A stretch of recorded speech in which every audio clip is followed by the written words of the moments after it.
El Nino दक्षिणी दोलन वर्तमान में तटस्थ है।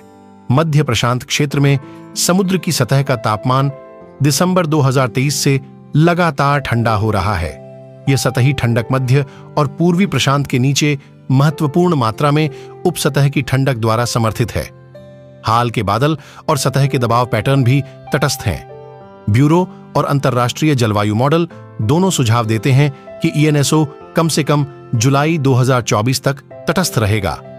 मध्य शरद ऋतु में की गई अल नीनो और ला नीना की भविष्यवाणियों में वर्ष के अन्य समय में की गई भविष्यवाणियों की तुलना में कम सटीकता होती है, जिसका अर्थ है कि वर्तमान पूर्वानुमान जुलाई से परे ईएनएसओ स्थिति का उपयोग सावधानी के साथ किया जाना चाहिए।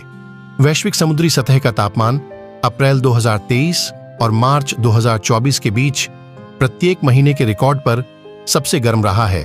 अप्रैल 2024 के एसएसटी वर्तमान में अप्रैल 2023 की तुलना में अधिक गर्म हैं। गर्मी का वैश्विक पैटर्न समुद्र की सतह के तापमान के विशिष्ट ऐतिहासिक वैश्विक पैटर्न को प्रभावित कर रहा है। ईएनएसओ परिवर्तनशीलता से संबद्ध। चूंकि वर्तमान वैश्विक महासागरीय स्थितियां पहले नहीं देखी गई हैं, इसलिए 2024 में ईएनएसओ कैसे विकसित हो सकता है, इसका अनुमान जो पिछली घटनाओं पर आधारित है, विश्वसनीय नहीं हो सकता है। हिंद महासागर द्विध्रुव वर्तमान में तटस्थ है। आईओडी सूचकांक का नवीनतम मान सकारात्मक आईओडी सीमा से ऊपर है। सकारात्मक आईओडी सीमा से ऊपर यह इसका 7वां सप्ताह है। आमतौर पर एक सकारात्मक आईओडी घटना तब मानी जाती है जब आईओडी सूचकांक लगभग 8 सप्ताह तक +40°C से ऊपर बना रहता है। यदि एक सकारात्मक आईओडी विकसित होता है तो यह ऐतिहासिक रूप से सामान्य की तुलना में कैलेंडर वर्ष में पहले होगा। मदन जूलियन ऑसिलेशन एमजेओ साप्ताहिक से मासिक समयमान पर उष्णकटिबंधीय मौसम में प्रमुख उतार चढ़ाव है। इसे भूमध्य रेखा के पास बादल और वर्षा की पूर्व की ओर बढ़ने वाली पल्स के रूप में जाना जा सकता है, जो आमतौर पर हर 30 से 60 दिनों में दोहराई जाती है। मदन जूलियन ऑसिलेशन एमजेओ वर्तमान में मध्यम रूप से मजबूत है, जो पूर्वी हिंद महासागर में स्थित है।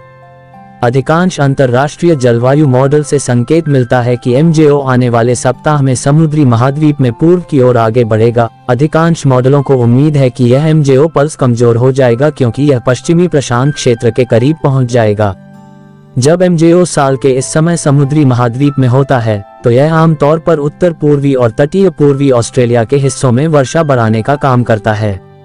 यदि यह एमजेओ पल्स पश्चिमी प्रशांत क्षेत्र में जारी रहता है, जैसा कि कुछ मॉडल सुझाव देते हैं, तो आमतौर पर पूरे उत्तरी ऑस्ट्रेलिया में वर्षा के पैटर्न में कोई महत्वपूर्ण बदलाव नहीं होता है।